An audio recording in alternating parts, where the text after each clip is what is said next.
Welcome back to another episode of the Mindsets podcast. Now, today I'm joined by Charles, who also goes as Chucks.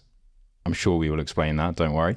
But just before I hand over to Charles to do an introduction of himself, I'm going to pass you on with a quote that he said to me when I invited him onto this podcast, which is, "I'm just not particularly interesting." And for those of you that know me, know that I'm quite competitive. So the aim of this podcast today is to prove to you guys and to Chucks himself that that is not actually true. So I'll hand over to you now, Chucks, to introduce yourself, tell us a bit about loosely who you are, and then we can dive in and figure out why you're actually a particularly interesting person. The worst way to start a podcast about someone is they're not very interesting. So yeah, my name's Charles. I'm 27. I'm a born and bred Londoner. And for the last 4 years, I've owned a CrossFit gym in Southwest London and currently now just working as a CrossFit coach. Okay, so as you said, you're born and bred in London. Now I've done some digging around, but I wanted to throw back to where sport really began for you. Sure. So like most people, obviously you do PE or physical education in school. Is that really where it started for you, or did it start before you could walk? No, I think it was probably at school, like very early years at school. But I've always been like super active, like riding a bike before kids should be riding bikes and that kind of thing.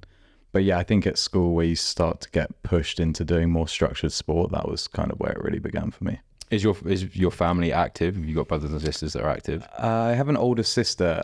I'd say everyone's very active, but I wouldn't say they're all particularly sporty. And right. I'm going to get in trouble now for saying that. But yeah, I'm probably I don't know where the coordinated / sporty gene comes from. Right. But I'm definitely the anomaly. And when you kind of went through primary school and everything like that, did you know what sport you wanted to do, or is that something you discovered when you were at Harrow? Is that right? Yeah, I think it was probably a bit later on. I think with all kids, like especially in the UK, you just get chucked into playing a lot of football. And then other sports around that. So I played a lot of football when I was younger, and then as I got a bit older, it was started to play rugby. But I tried to do as much as I could all of the time, and that meant that I've played pretty much every sport under the sun. Not particularly good at some of them, but some of them I was quite good at, and kind of found my feet when I was a bit older, I think. Right. Okay. And you tended towards, it looks like, athletics and track towards the back end. So yeah, I don't know, were you competing when you were sort of early on or through school, or was it like district sports and that sort of thing? So when I was younger, I think it was just like, you know, the fast kids who were just naturally fast. They were the ones that kind of got pushed to do certain races at sports day or for whatever reason. So when I was younger, I was just naturally one of the quicker ones. So those were the kids that got, I think, encouraged to continue running. But that was when I was much younger. And then when I went to Harrow and started playing sport, I didn't actually really do athletics until probably the latter stages, like sixth form. But I was a little bit of an early bloomer and then like a late bloomer. So like when I was younger, I was a little bit quicker and a bit more athletic, and then got lost in puberty and was a little bit chubbier. And then towards kind of like 15, 16, I kind of had my growth spurt and started becoming a little bit more athletic again. And that's when I picked athletics back up, I think. Right. And did you go in as like a standard way of training, or did you kind of go in as like, I need to train as hard as I can at this? No, I think for me, because I played all sports all the way right through school. So I didn't go, pinpoint this sport and that's the only thing I'm going to do. So I think all of them kind of went hand in hand, and I was doing a lot of running, whether that was cross country or running through training for rugby and football. And again, I was just like, I'm quite fast and I'm quite naturally good at this. And that again sort of gravitated towards, all right, why don't you try athletics? And rewind back to say none of my family is sporty. My dad was a very, very good runner when he was younger, and he had always been an 800 meter runner. He's slightly different build to me, probably slightly thinner and a bit rangier than I am. So I was like, well, let's find the in-between from short sprint to 800 meters. And that's how I kind of fell into 400 meter running. which you went on to do at Durham. Yes. Sir. Interestingly, so Durham, big rival for Loughborough. Sure. I'm not going to go into that. I honestly could not care less about that sort of thing. But was Durham for you a choice because of sport, or was it actually because you wanted to go and do business there? I think I decided Durham based purely on its reputation. And how far away it was from home. Maybe a little bit because of that. I mean, we spoke about it a little bit earlier, which is just like you start to recognize decisions that you've made when you were younger, maybe just, and when you get older, you're kind of like, oh, that's the reason why I did that. But at the time, I was just like, Durham sounds like a great university, without really knowing too much about it, and going based purely on reputation rather than what was probably the best decision for me. But I had applied for Loughborough. Loughborough was the only university to turn me down, I think. Because again, I was attracted by, oh, Loughborough's this really sporty university. I want to go there. I want to do loads of sports. And you've seen like the weights room, and you're like, wow, I want to train in there. But they didn't accept me. So I went to Durham, and looking back on it now, I don't think that was a particularly good decision for me. You know what it's like at university. I think university is just a difficult time anyway. Finding your feet in who you actually are and kind of what you like. And I look back at university and go, yeah, that wasn't really me. But yeah, so that's kind of how I chose Durham, but it wasn't because of sport. It was more just reputation of, I'm going to leave with a degree from Durham. Wow, put it on my CV. Look how amazing this looks. Where in reality, no one really cares about that. Yeah, I think one thing that's clear though is you went to Durham, and as much as it wasn't really necessarily about the sport, it was more kind of, and it is now increasingly the done thing that you're expected to go to university just to have a degree, a piece of paper that means you're somehow qualifiable for a job. For sure. But then when you were there, you clearly still had this passion for sport. Yeah. Because if I'm not mistaken, and this website is not lying, you were the sports officer for the John Snow College. What did that involve?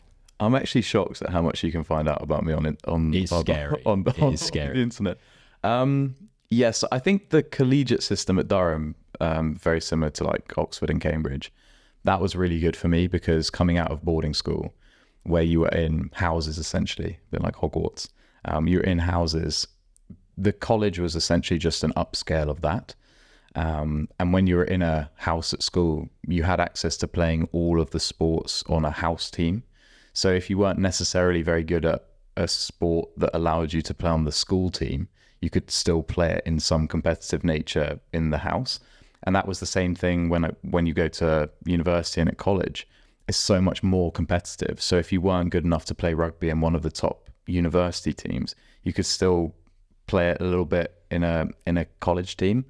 And that's what I did. So I played a lot of college sport, college football, college rugby, all the rest of it. Would help out in different teams where I needed to be.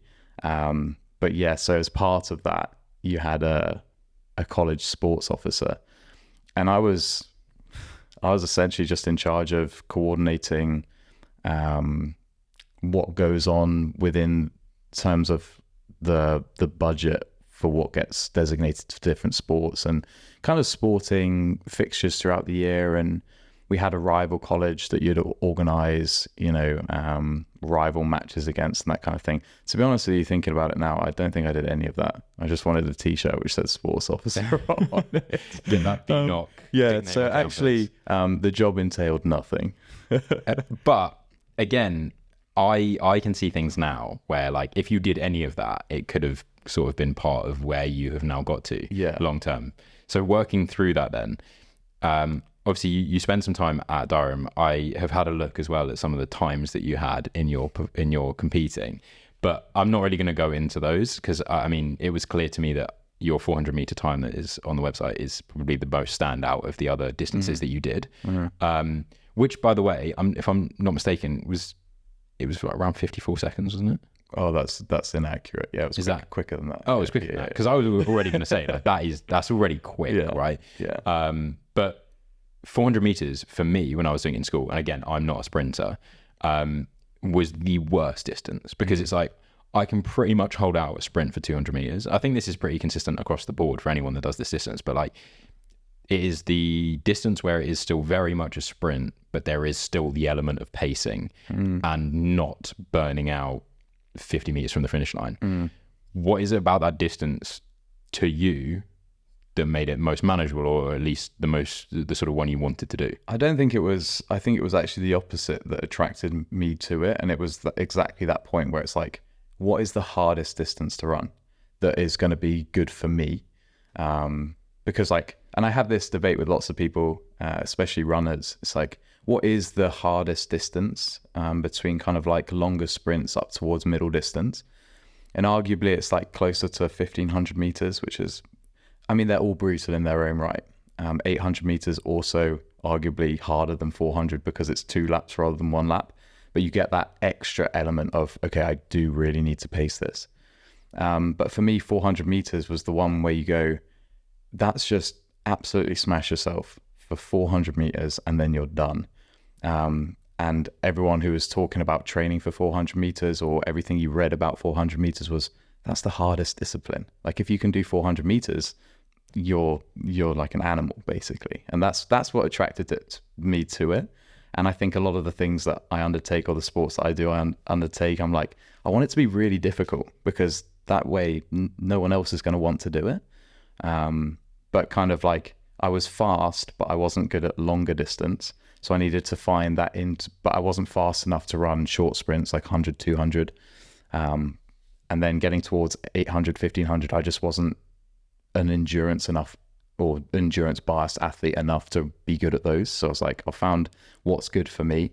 But yeah, just because it's so brutal is kind of what attracted me to it. But I think like when you train for 400 meters, you don't necessarily train so much around pacing the lap.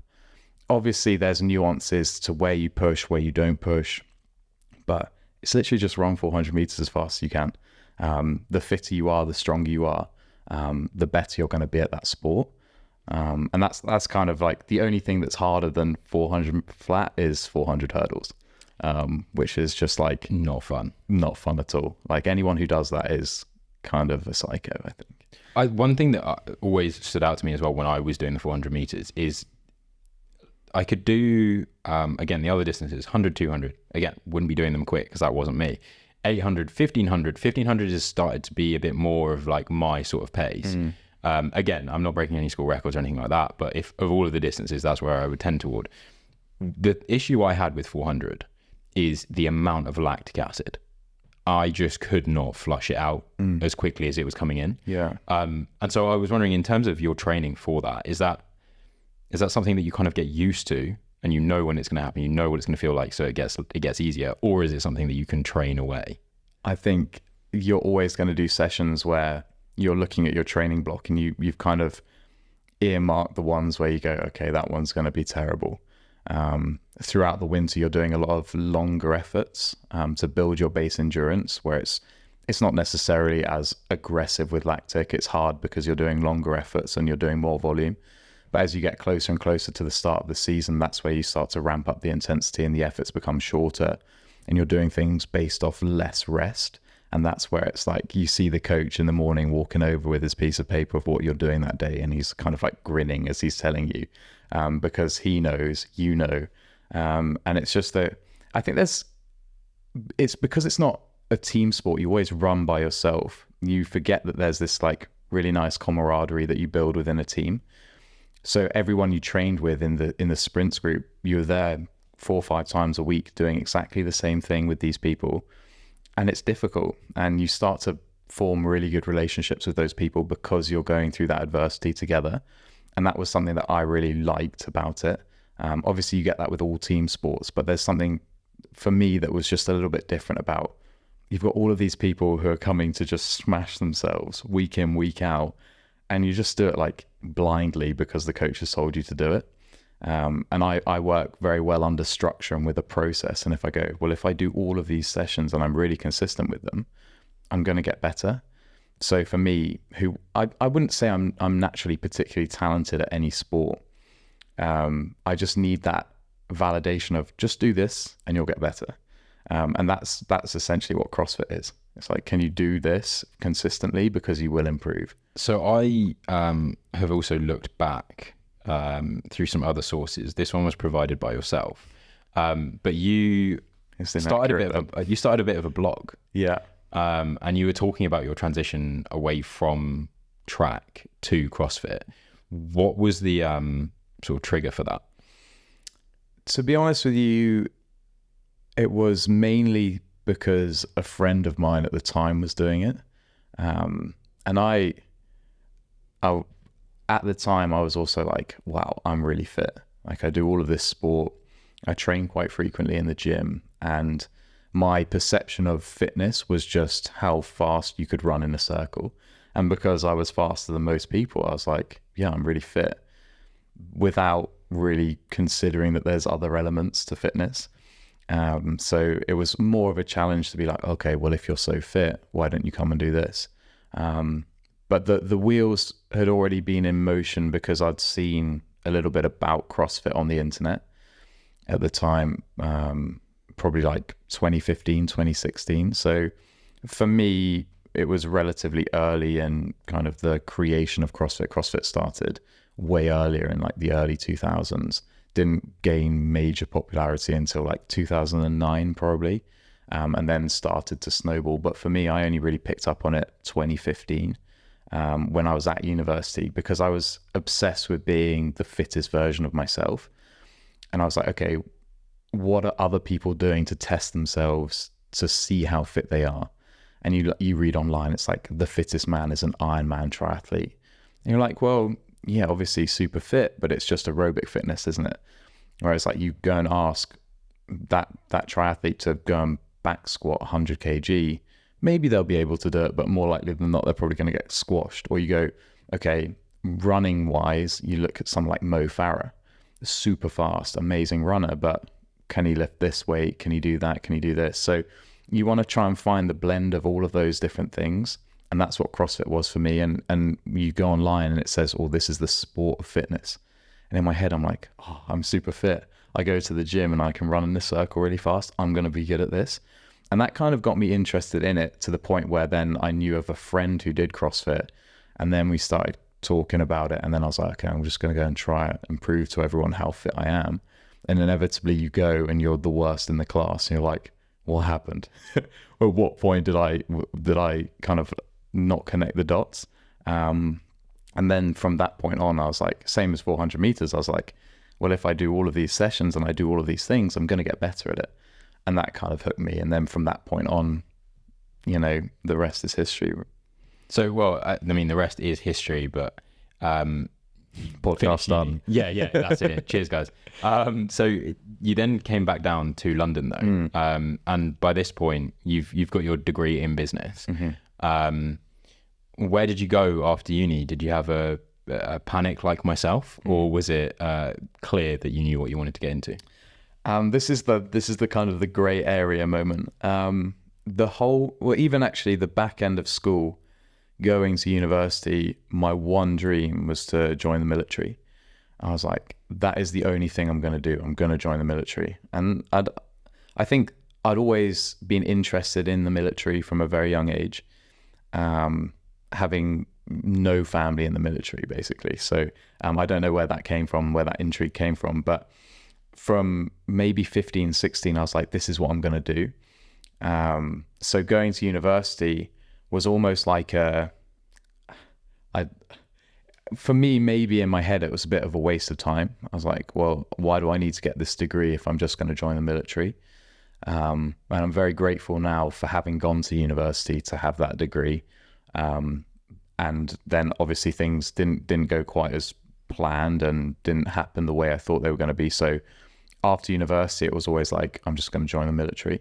That didn't happen, and I moved back down to London, and I moved in with my parents. And then it was like every waking out of every day, it's my dad being like, have you got a job? Have you got a job? Have you got a job? I think you should get a job. To the point where I was like, okay, I need to get a job. I just didn't know what I wanted to do. And I felt like I didn't want to rush that process of just doing something for the sake of doing it. Whereas all my friends coming out from university had gone and done internships and done all these different things and were now working in finance, for example, which is where the majority of my friends did end up working. But at university, I was like, I don't need to do internships because I'm joining the military, so, it's like one of those things which in hindsight, having not gone down that path, definitely regret not taking the opportunities that were presented to me at university. But whatever, life's life, it's happened now. So I was at home and I was like, well, I want to train in the gym and I want to continue doing CrossFit, but CrossFit gyms are expensive in London. And the membership I was paying for when I was at university for a CrossFit gym, in my head, that was really expensive. And I was paying like 48 quid a month on a student rate for unlimited classes. And then I come to London and it's 250 quid per month. I didn't have any money. So that kind of sparked me to go, all right, as an interim to where I'm figuring out what I'm going to do for work, I'm going to work at a CrossFit gym with no coaching qualifications. So I've literally sent my CV to every single gym in London, all of them, including CrossFit Vauxhall, which we'll find out is the gym I eventually bought. I sent it to everyone and got a handful of replies.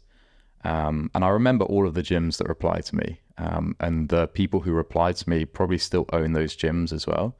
And one of the gyms was just in North London, happened to have like a reception role open. I went to interview for that and they fortunately gave me the job to be a receptionist. And I'm like, obviously this isn't what I want to be doing for the rest of my life, but it's a means to an end where I get free gym membership. And then a month after working at reception, I'd saved enough money to do my coaching qualification. And I was like, I think it feels a bit more acceptable if I work in a gym, if I'm a coach rather than a receptionist. So I did my coaching qualification. And then again, fortunately, the stars have kind of aligned. One of the main coaches at that gym had left, leaving like a big hole in the timetable for hours. And I think a bit reluctantly, the owners of the gym looked at me and went, do you want to coach? Without having any real experience of coaching. And I was like, obviously, kind of chomping at the bit to get started. And they threw me on Sunday hours, I think, to start with, and then started to build a really good relationship with the members, and the members liked my classes. And then it kind of turned into, okay, we'll give him a few more hours, and then he's a full-time coach. Still trying to work me on reception and coaching. And it just, in the end, happened to only start coaching classes or remove me from the reception timetable. But that's kind of how I got my foot in the door for coaching. And very quickly along that line went, I'm not going to be good enough to compete at a high level in CrossFit, which is what I thought was going to happen. And kind of throw myself fully into coaching. I think one of the things that I have found personally about coaching is it's obviously extremely rewarding when you see someone do something that they might not have done before, or you prove to someone that they can do something better than they thought they can. But also one of the biggest things in a selfish way is coaching someone else really highlights what you do wrong in your own training. And I wanted to know, when you got into coaching, were they the sort of things that you noticed that you kind of got out of it, or was there more to it than that for you? I look back at where I was when I started coaching, and at the time I was so naive and ignorant, and I just thought, yeah, I'm really good at coaching. Like, I've got all these really good relationships, but one, I just didn't have the knowledge that I needed to. Naturally, I was really inexperienced. But yeah, I also, from my own training, I'd gone 0 to 100. And you ask any good CrossFit coach now, is that the best way to start a sport or to start CrossFit? Obviously, no. Because I'd gone from, I think I'm really fit, to training with someone who was good at CrossFit. And I just started mimicking what they were doing. So it's like day 2 in the gym, I'm trying to handstand walk, or like I'm trying to do the squatting percentages that they're doing. And I just had no real guidance when I started my own training journey. So a lot of the steps that I needed to teach people to learn how to do it, I'd actually skip myself. So I think if I was to go back and redo my own training journey, I'd have definitely done this kind of more progressive route with a bit more guidance, and I'd have learned all the real core skills first before I tried to do all of the really sexy stuff that you see on TV. And as a result, as I kind of progress through my coaching career, I had to then go back and, not just for my own sake, but for my client's sake, I had to relearn a lot of the stuff that I never learned originally, which then it made me a much better coach. It made me a better CrossFitter as well, personally. But yeah, I think I was missing a lot of the core skills I needed when I was a younger coach, and a less experienced coach. But I've always been, very fortunately, I've always been surrounded by very good, knowledgeable coaching teams. And I think that's unique to London. Not all gyms will have a really experienced and knowledgeable coaching team. So I moved from my first gym, which had a great team around me, to another gym which had an even better, more experienced team. So I've always had these people to look up to and feed off, and essentially motivate me to push myself harder, to be a better coach. Awesome. So while you've been extremely nice about all of those people, what made you go, okay, well, I'm going to buy my own gym and it's going to be good? Yeah. I'd never turn around and go, look, these gyms that I worked at previously weren't good. I just thought, what's the kind of progression for me in the CrossFit space, which helps me to get closer to where I want to be? Because I always had this preconceived idea in my head of like, oh, I need to get on the kind of this ladder to help my career progression. And just being a CrossFit coach, just being a CrossFit coach isn't going to get me there. So I think the next step for me is kind of, you go from coach to maybe getting a new qualification, like a level 2 CrossFit qualification. And then maybe your gym considers you a senior coach and they start paying you a bit more per hour. Then it's, okay, maybe you can progress to head coach and then maybe gym manager. And then after gym manager, unless you have your own gym, there's nothing.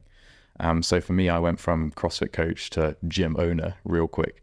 But that was kind of right time, right place. The gym I was working at was transitioning through new ownership. And I think it was at that point where myself and my 2 business partners at the time started to look for another facility. And again, it's just like, for me, a lot of the things that have happened in my career have been, you've just been in the right place at the right time. And I've been fortunate for that. And I'm not stupid enough to say that wasn't the reason why. I've always obviously got some of the characteristics that maybe make me attractive to work with. But my 2 business partners had actually found CrossFit Vauxhall that was for sale. And then I think they maybe a bit reluctantly needed a third person to come in and be involved with it as well. And that was kind of my role. And I was a bit younger than them, so I don't know whether they looked at me and went, he'll be good to work a load of hours. We'll just get him involved. But I think we all had good kind of personalities and characteristics that made us work together really well. And as a result, Vauxhall was a success, but it wasn't a direct consequence of us going, this gym's rubbish, I want my own gym. It was more, can we do something for ourselves and make something work for us? I think the thing that's most impressive for me from an outside perspective, just to double check before I continue, did you buy CrossFit Vauxhall in 2019? So as you said, you turned CrossFit Vauxhall into being one of the most competitive things. One of the most competitive gyms out there. And obviously I've come along, I like it, I like what you've done, but I can see what you've done in a time where for about a year, you couldn't really use a gym. So to have that success through that period says a lot about what you put into place. And obviously you've done quite a lot of work with that gym and some huge brands, and lots of well-known people have been there and that sort of thing. And I don't really want to speed through it, but I'm interested to know why you would sell if you've built that thing. Yeah. So again, it's lots of little things I think built up over time to get me to a point where I was like, yeah, this is the right time and it's the right decision to sell. But yeah, going back to like October 2019 when we took over the gym, I graduated from uni in 2017. Like that period of time from going, you don't have a job, to living at home, to being in a financial position to then buy a gym with 2 other people and make your own thing. It was a very short period of time. And as a result, when you took over the gym, it was a very steep learning curve. But yeah, we did a lot of really hard, good work from October until March 2020. And that work was more around relationship building with the client base that already was there, or the existing client base, because those people essentially kept the gym alive during the time that it was closed. And we're very fortunate to be in a position to still be operating after COVID, because lots of gyms just couldn't. And it was the core membership base that supported us through that time. We did a lot for them. We did a lot of Zoom classes. We rented out equipment. We did as much as we could for them. But even to have the kind of the gratification of these people are still supporting us. They believe that the gym's going to be really good during the time that we were closed, and then open for a little bit, and then closed again, and then open, and then closed again. To have that was really, really motivating, and I think kind of pushed us to be even better for the members. But yeah, so selling the gym, there were lots of little things, and for me, I didn't necessarily want to have to sell the gym as a result of it not doing well. So I didn't want to have to wait for it to start declining before I go, this is my decision, I'm going to sell. So I think I've just was the time for me to move on. I think I was experiencing a lot of burnout. There's a lot of long hours, and there's a lot of antisocial times as well to be working when you work very early morning, very late evening with not all that much in the middle. It takes its toll. There's very little time to go on holiday. You don't leave your job at work. You take it home with you, and then you have people messaging you late into the evening. And because CrossFit it champions the community, and as a result, you want to feel buddy with all the members. So when you're buddy with all the members, they go, oh, I'll just message Charles, not considering that it's 11:30 p.m. on a Saturday night. And you're like, and then I go, well, oh, they're my mate, I'll reply. So I didn't have very many boundaries, and I'm very much a yes person, or a people pleaser. I don't like to say no. And as a result, I was just doing too much, and kind of a 4-year spiral of doing too much led to burnout. And I could feel it. I was just getting frustrated, and I had a short temper in classes, and I didn't want to be that person when I was coaching or in the way that I conducted business as a gym owner. So as a result, I think, well, it was myself and one of my other business partners kind of looked at each other and went, maybe it's time to move on. And then Mike, who owns it now, who you may have met, he bought both of our shares and now runs it by himself. But you've stayed in terms of your presence is still there. You still coach there. Is that kind of as a result of the culture that you have built, or is it a personal investment, or are you just trying to figure out what's going on? When I decided to sell my shares, I was very fortunate that Mike offered me a job to stay on and coach. And because I didn't have anything lined up, it was a bit like, we're just done with this, and I had no plans moving forward. I was in a position where I didn't really want to turn that down because I wanted to continue to pay my rent. Fortunately, he offered me a job to stay, which is what I'm currently doing now. And yeah, I think so. In terms of, there is that culture that I've built, and also the relationships I still have with a lot of the clients. Like, if I do decide to leave in the future, that's going to be a huge decision. And, you know, it's something that I've spent a lot of time on. And I think I'll always have kind of a strong relationship with CrossFit Vauxhall, because it's a brand that we built together. It's like my baby. But yeah, I think there will be a time in the future where I will move on. But for now, it's just like, it's easy for me to stay. And was grateful for the opportunity to continue working there, I think one of the things that you have a big impact on a personal level with your clients is, obviously you've spoken about how you're quite buddy, and that's obviously very easy for then someone to feel comfortable when you seem to get along with the coach. I think that's a huge thing that coaches put effort into. There's two other things. One is that you are a coach, and for anyone that doesn't follow Chucks, I highly recommend it, because I've never seen someone critique themselves more as a coach. To the point where you record yourself, you time yourself, you figure out where you're losing people, you open up other people's advice, from clients. Like, you put up on your story one time, this is my introduction, how could I improve it? And I think that's huge, and that ultimately just continues to make you a better coach and levels you up. The other thing that you do is you lead by example. So you have done a lot of the training that you're putting out there before. You may have done it to a slightly ridiculous level. And one of the things I wanted to bring in here is people are running a marathon. We've had a few marathon runners on here before. Some people may have, throughout their skiing holiday, skied a marathon.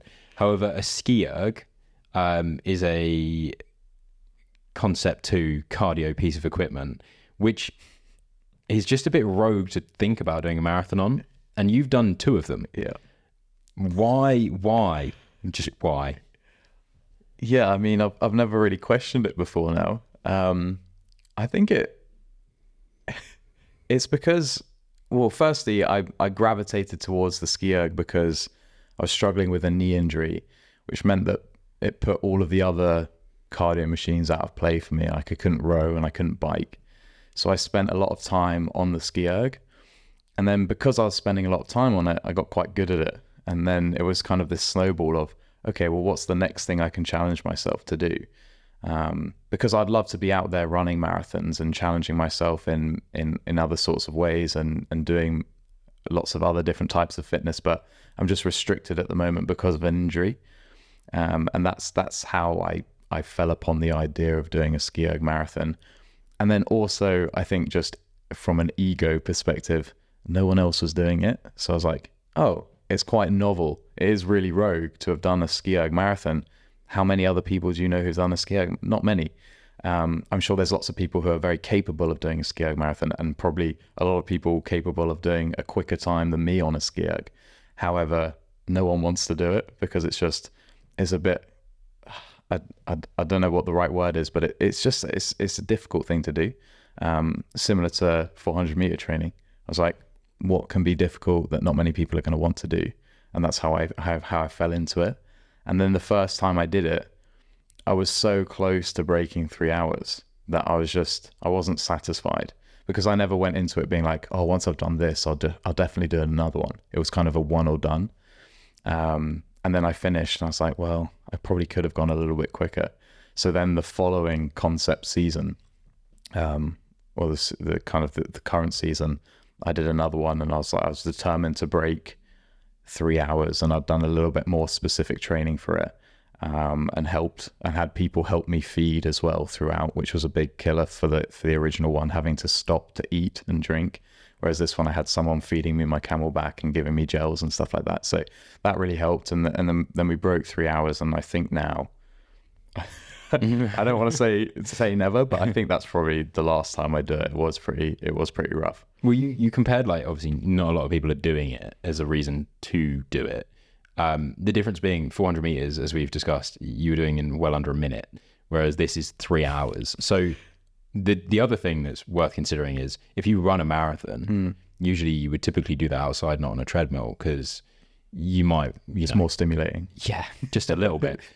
What on earth are you thinking about other than your split times for 3 hours? Yeah, lots of people ask me that as well, just because if I was to hop on a bike and do a 3 hour bike session or run on a treadmill for 3 hours, I can have a TV in front of me and your head stays still pretty much the whole time.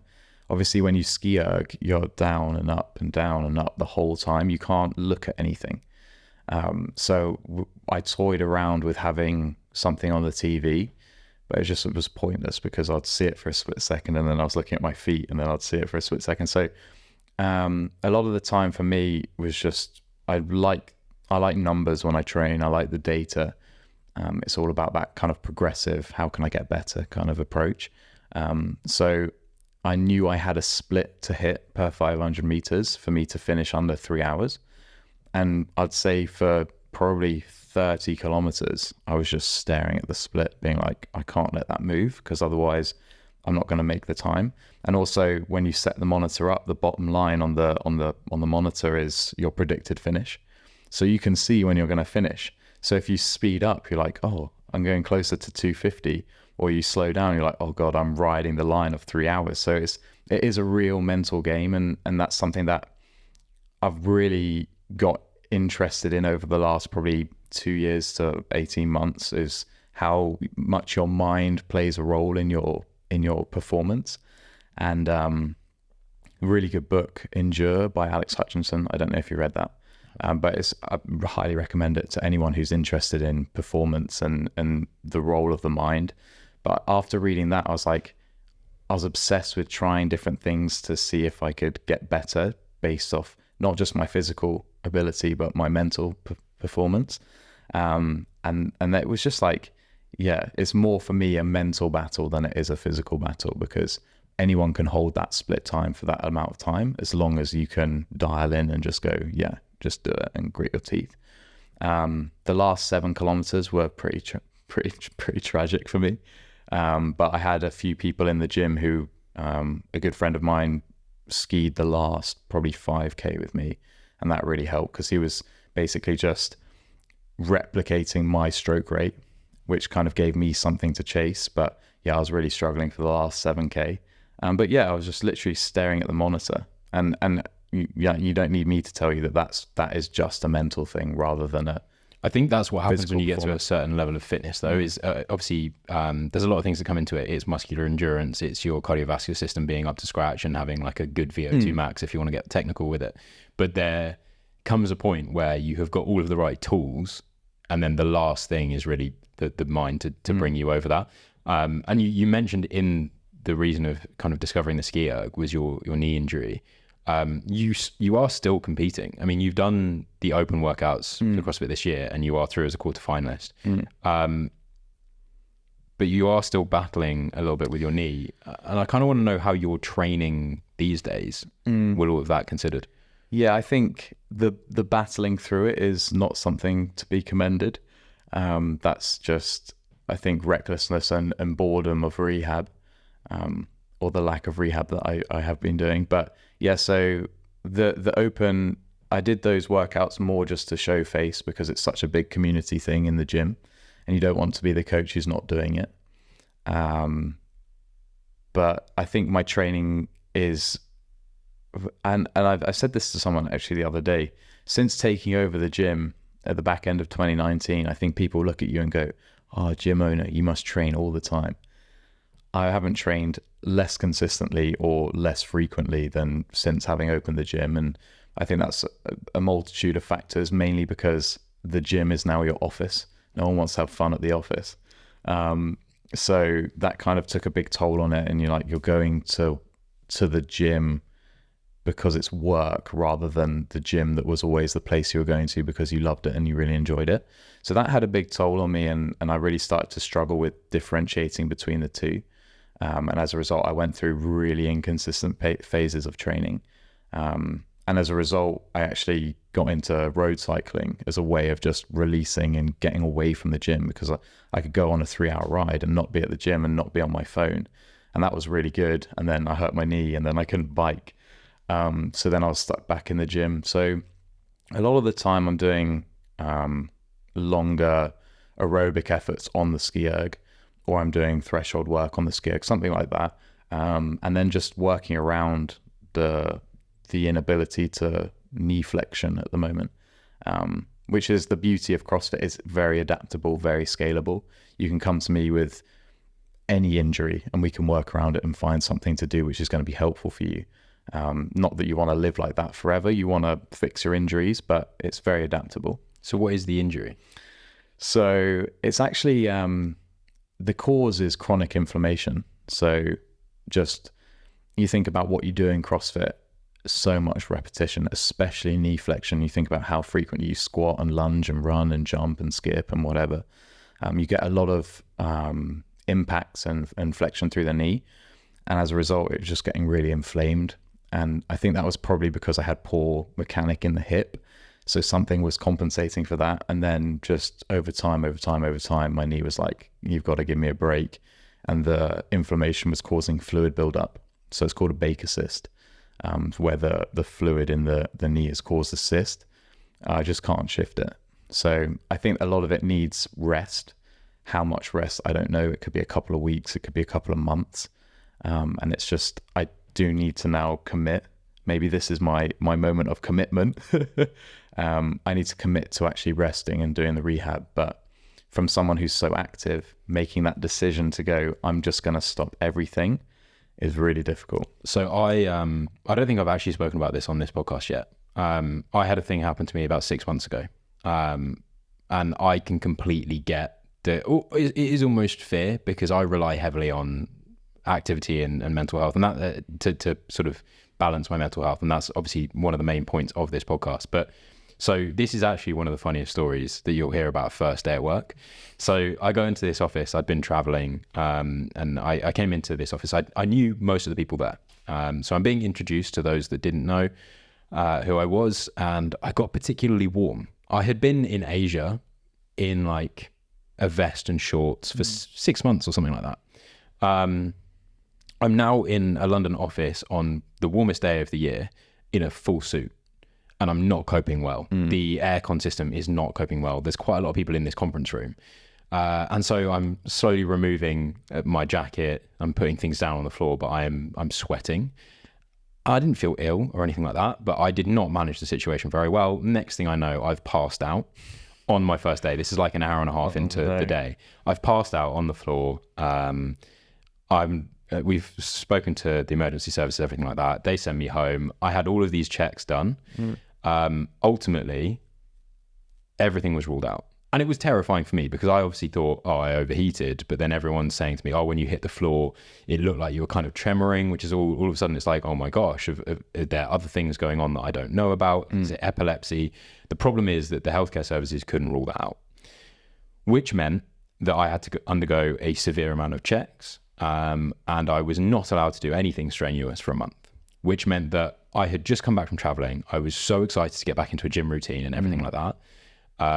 And I was in a new job, and I was traveling long hours around it, and I needed something to relieve stress, and I couldn't. And so for that month, to begin with, I was extremely anxious and had no familiarity with what I was supposed to do. How I was supposed to deal with everything. And to be honest, I didn't deal with everything very well. I poured most of that time into doing the podcast, so thank God that existed. But it was also very difficult for me to sit here in a chair with a microphone and say that, talk about things that I wasn't able to do. And then when I came out of it and I actually got the all clear, which is good and bad, I got the all clear because nothing's been diagnosed. So there is no understanding of why that happened. I've just been told that the likelihood of me overheating to cause that is quite low. So it's something happened. Hopefully it won't happen again. Yeah. Scary, but we move. And we got back to training. And that is around the time that I met you and got into Hyrox and discovering different forms of training, which is something I wanted to do anyway. I didn't want to fall back into the trap of just going to the gym 5 times a week, doing whatever. But it is a terrifying thing to recover, which is so weird, because it's obviously what your body wants you to do. But for people like, people that are interested in fitness and sport in general, it does become such a key part of your life. And I can tell you right now, it's not fun. But if you can find, other things to do within the fitness space, obviously if you can still do upper body and other things like that, then obviously there's ways to get around it. But it is a discovery phase. And in hindsight, having gone through that, I did learn a lot about the way my brain works and kind of what I really wanted to do, which is ultimately why I have become so exploratory. But also, I've done a few rogue challenges already this year, and I plan on doing more just to really test and prove what my body can do, on the understanding that one day you can pass out and it could all be taken away from you. And that's kind of why. And I kind of wanted to move this into some of the questions that I've had from listeners, because that's my personal experience, which has ended up our paths crossing. And there's a few other people that have come from their own backgrounds and have questions for you that they probably haven't asked yet. So I have a question from Leo, who wants to know, what's a physical challenge that scares you and why? Mine's really boring. I really want to do an Ironman, which everyone says it. It's like it's a really trendy thing to do. The run, the bike, no issues for me. Obviously, have to train a lot to do well, but the swim, that's my fear. Yeah, but for me, it's like, because I've started doing a lot more swimming. That was a good way for me to get some aerobic fitness in without the impact of doing anything else in the actual gym. So the swimming, I started doing that. I was horrible at it, but I've got a lot better. But open water swimming, I have such a big phobia of like large open water that I'm just like, that would to overcome that, that would be huge for me. But I think that's more of just like a phobia rather than anything else. But yeah, that's definitely in the next couple of years. I'd like to do an Ironman and test myself with that. But we'll see. Cool. And kind of going towards your gym ownership, there's a couple of questions here. So I've got a question from Matt who quite literally said, how the fuck did you afford a gym? Yeah. So I think the three of us being three, we had three different sources of income to buy the gym. Without going into too much detail on pricing and whatever, for me, I had to sell quite a lot of things, including my car, but also loans. So I think, I don't want to speak for all three of us, but taking out loans to help afford it. Okay, cool. And then the next question is from Nay, who actually said at the beginning of his question, now that you've retired, is owning another gym out of the question for you? Again, never say never. I think we didn't really go into it too much in terms of the reasons why I wanted to stop owning the gym in the first place. But I think I have to just pinch myself a little bit when I start going down that line of thought, because there were so many things that I didn't like about owning the gym that will just crop up again. All of the good stuff is what you remember, right? So when I'm thinking about flexible hours and relationships and building a brand and whatever, those are all the good stuff, or that's all the good stuff. But on the flip side, you have a lot of just stuff you don't want to have to deal with. And I know that's going to happen again if I did open another gym. I think the main challenge for me is finding a facility and then just committing to doing it. Like, I know I can do it, but I've still got a little bit of PTSD from the last 4 years, I think. But I'd never say never. But I think it would be a little bit hypocritical for me to go and start a new gym off the back of the reasons why I stopped owning Vauxhall. I think for me, I've just wanted to see a little bit more career progression, and we chatted about it a bit earlier, kind of finding a job which allows that progression and has a bit more security, which owning another gym doesn't. But yeah, I mean, I had some very, very good times, and it was very fun whilst it lasted. But there were just a few things that were nagging me to go, yeah, that's not for me. Okay. I've got one more question, which actually is off topic in terms of the gym. It's from Elise. Now, she actually asked originally for your number one book recommendation, but you have given a book recommendation already off cuff.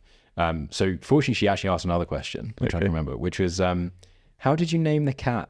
Because for those that don't know, you've become a cat dad. I have, yeah. I didn't know you were a cat person. Yeah, me neither. Damaged our relationship without you knowing. But yeah, how did you go about choosing the name? The name is, so the cat is called Emmy. So she's a tabby. She's a mackerel tabby. So the marking she has is silver and grey, looks like the skin of a mackerel. And I think it's common or consistent between all tabbies. They have an M marking on their forehead. So before we knew she was a mackerel tabby, we were like, oh, she's got an M on her forehead. Emmy was the natural progression. And then we found out she was a mackerel tabby, which was another M. And we were like, okay, it has to be something to do with M. And that was how kind of Emmy, E-double-M-Y, kind of was created. I genuinely thought it was going to be something quite philosophical about fitness somewhere, or someone named after some famous Emmy along the way. No, well, I mean, I actually prefer that story. I think that's got more character to it. No, we took a long time in deciding the cat name, and I probably call her actual name 1% of the time. She's got lots of nicknames. I pretty much tend towards Bud for every single animal that I ever see. Now, we're going to go back into being a little bit more serious because I want you to talk to yourself at this point. Okay. And I guess the listeners that are listening, talking to them. But if I was to lock you in a room with a younger version of yourself, they don't all have to be the same version of you. Sure. They can be different ages. What 3 pieces of advice would you give yourself?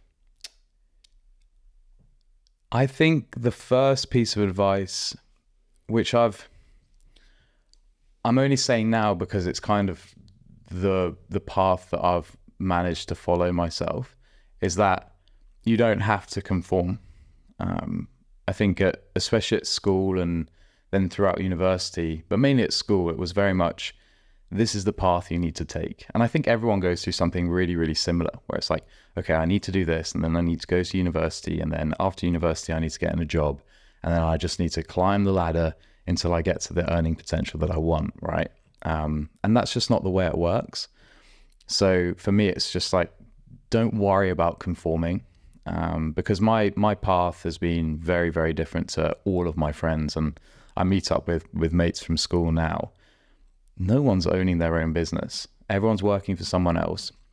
Everyone's doing something very kind of stereotypical. They're working in finance or they work in property. Same with all my uni mates. They were either doing accounting or finance or business, and now they work in accounting and finance, you know. So whether or not that's the right way to do it, it doesn't matter. Everyone's going to follow their own path. So for me, I think I was always a bit nervous about kind of pursuing fitness because it wasn't something that anyone was doing from school or at uni. So from very early on, I'd like to say, you know, just don't conform, do your own thing. And it always works out in the end, I think. And I remember back when I first started like a fitness Instagram at university, no one was really doing it. And as a result, everyone was talking about it to the point where I just got self-conscious and turned that account back into my personal account. And then when I moved back to London, that's where I started Chuck's Life, what it is today, and kind of was just posting fitness content. But yeah, at the time I was just like, why didn't I back myself and just do it? But yeah, it has kind of worked out, I guess. So that would be the first one. It's just, you don't have to follow the path that everyone's saying you have to follow. The second one, be less of a people pleaser. And that's something that I've only recently started to really figure out. And I don't know whether or not that's because I'm at the age now where my brain's really starting to fully develop and I'm forming my own opinions and not worrying so much about what other people think about me. But I've always been a very yes person. When anyone asks me to do anything, I'm like, yeah, I'll do it. Doesn't matter if it's detrimental to me. I'm going to go out of my way to make it work for you. And that's something that I'm trying harder to stop and doing more for myself, being a little bit more selfish, which I don't think is necessarily a bad thing as long as you're not being overly or whatever. And yeah, saying yes less, which I think is like saying no is really hard. Saying no is really hard, especially when you're put on the spot and you're like, oh, desperately want to please this person. To say no is quite difficult.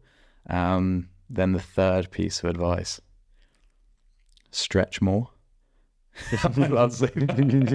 Do more mobility. Yeah, I'm going to say stretch I think more. that's a huge piece of advice that everyone, like, even if you're a person with a stretching routine, you could probably still stretch more. Stretch more. And then interestingly on your sort of one of saying no more, I think that's a really healthy thing to talk about because I work in a job which has got a bit of sales in it. Being a salesperson and being a good one is figuring out the psychology to push that button where people don't want to say no. Yeah. And ultimately, for those that haven't figured it out, in order to get Chuck's here today, I had to do the exact same thing and basically just relentlessly try and force him to say yes and get him here. And I mean, we are here. I'm hoping you guys are enjoying it for that reason, but it is very, very easy to get caught in a loop of saying yes constantly, and you just sell your own time. And that's quite a difficult thing to do. And it does feel selfish when you do say no, but ultimately, if the payoff ends up making you a better person for your clients or a better person for your own personal relationships, then it's not selfish. It's actually the opposite of that because it means that you're a generally better person to be around. I think a lot of it, and we'll go back to gym ownership for a second. because I was the youngest, I felt like I had a point to prove. Like I always had a chip on my shoulder.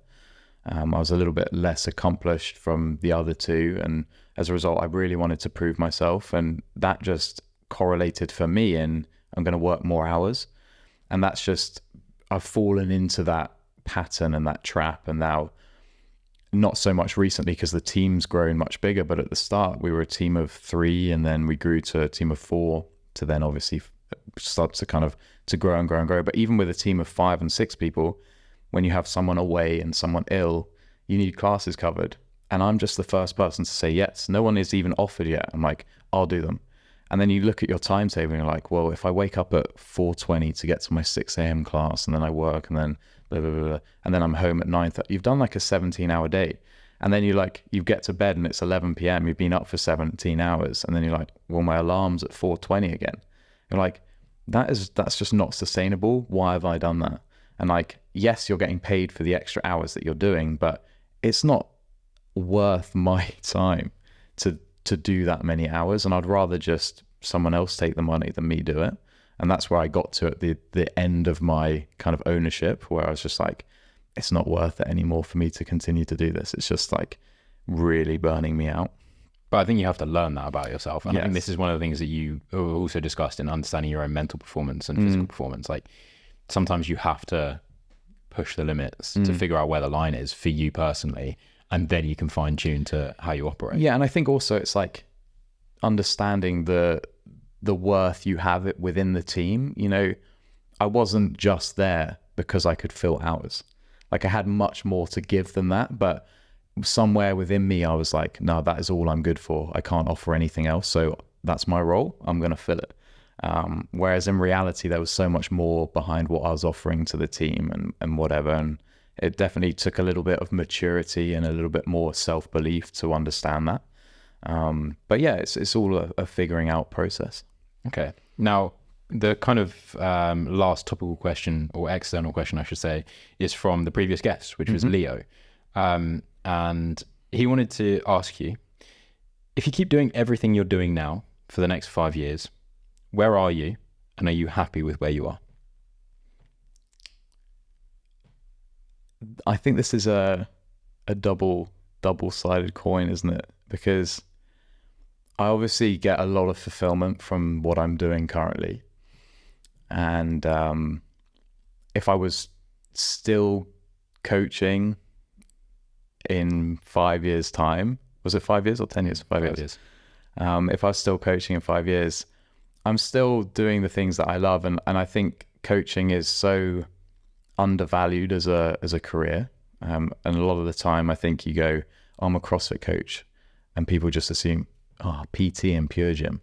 You know, it's like they're two very different things.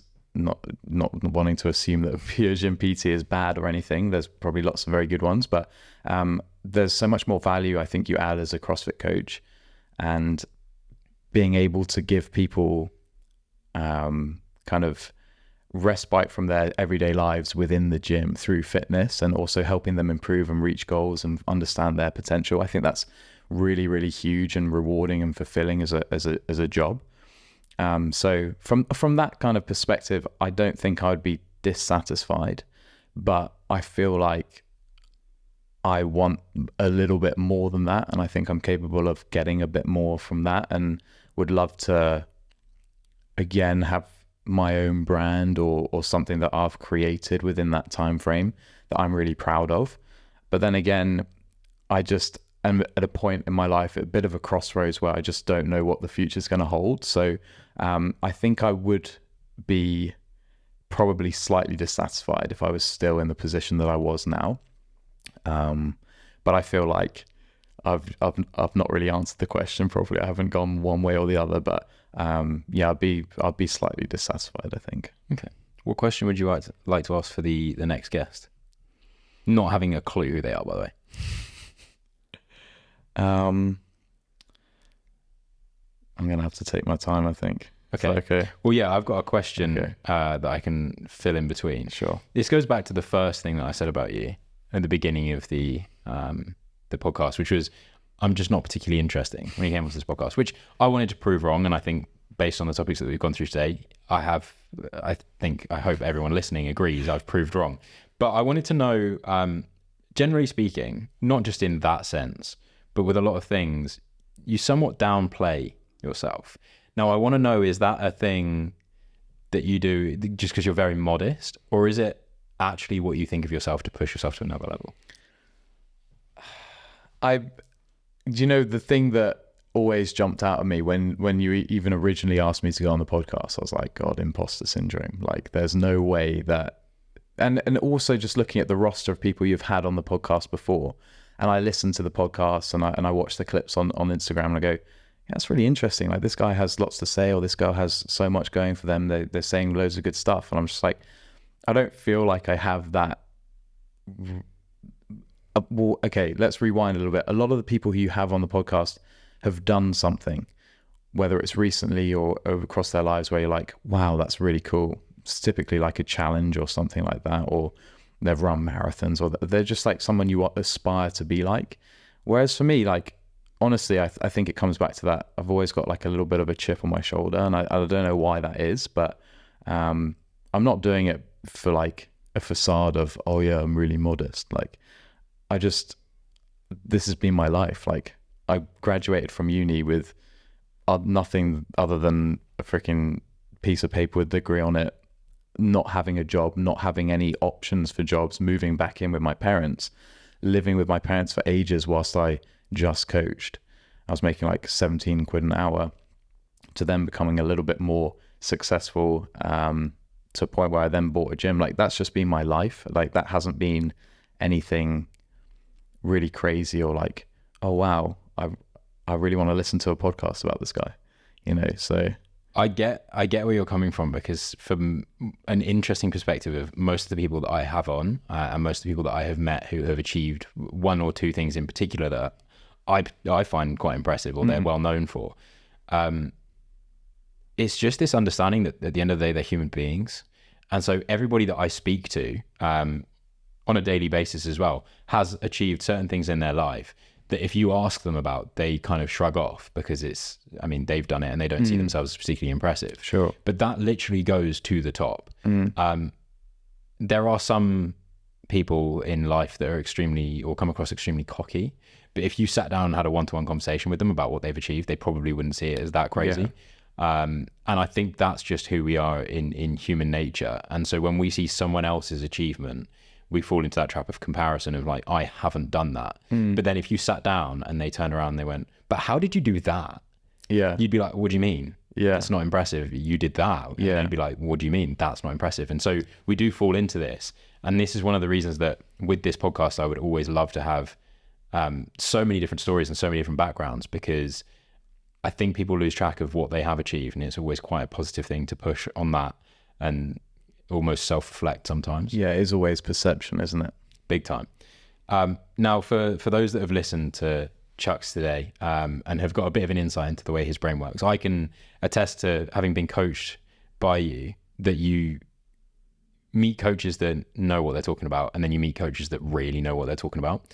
And seeing you actively critique yourself and put up what you've learned, places that you've learned things, is a fundamental difference for confidence. Because when I turn up somewhere, and the reason that I have pretty much not had much coaching throughout my whole coaching career is I don't think that I'm difficult to coach. I just find it difficult for someone to push me as hard as I want to push myself, or push me in new ways that I haven't already thought about.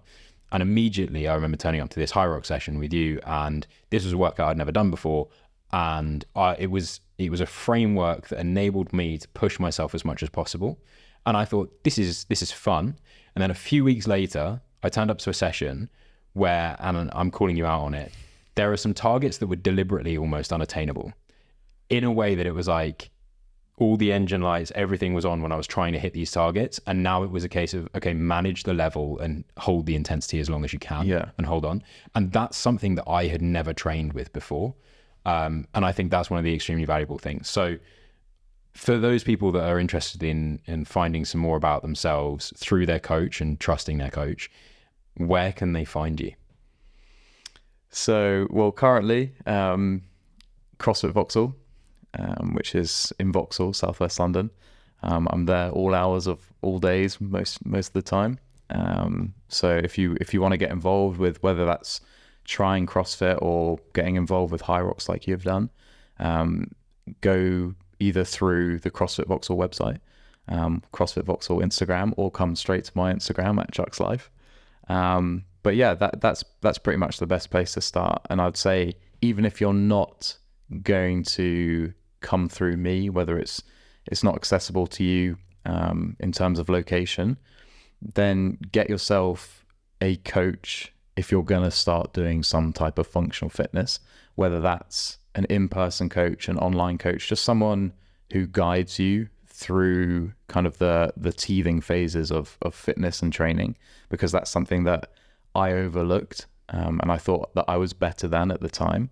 No one's better than having a coach, believe me.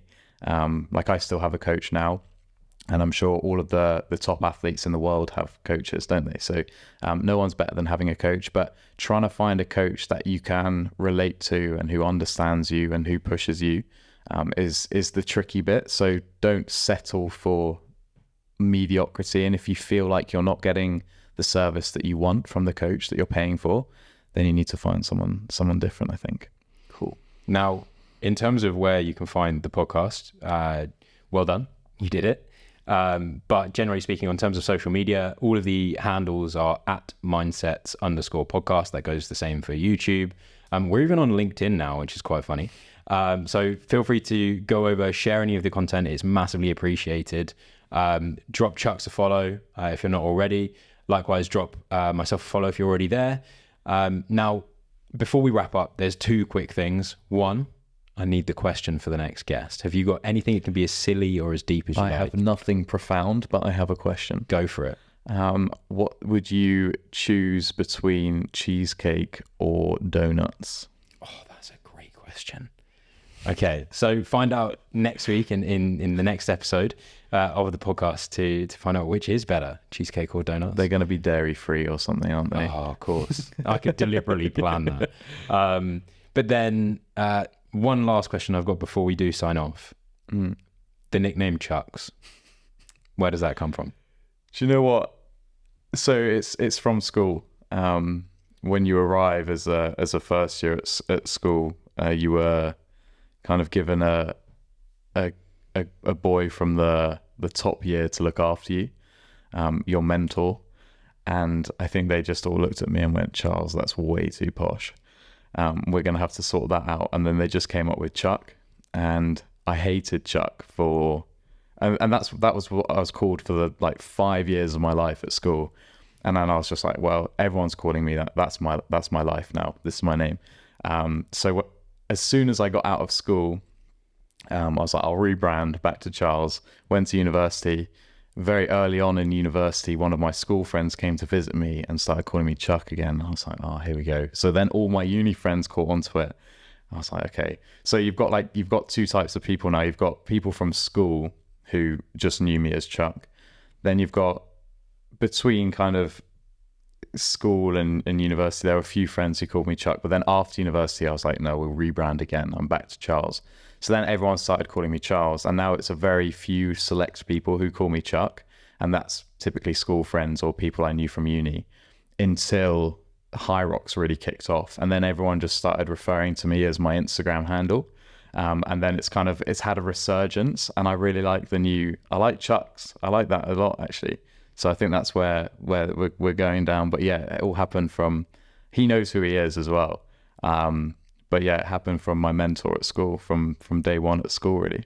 Okay. Well, on that bombshell, we'll round off the podcast. So as I said, we'll see you next week. But thank you guys very much for tuning in.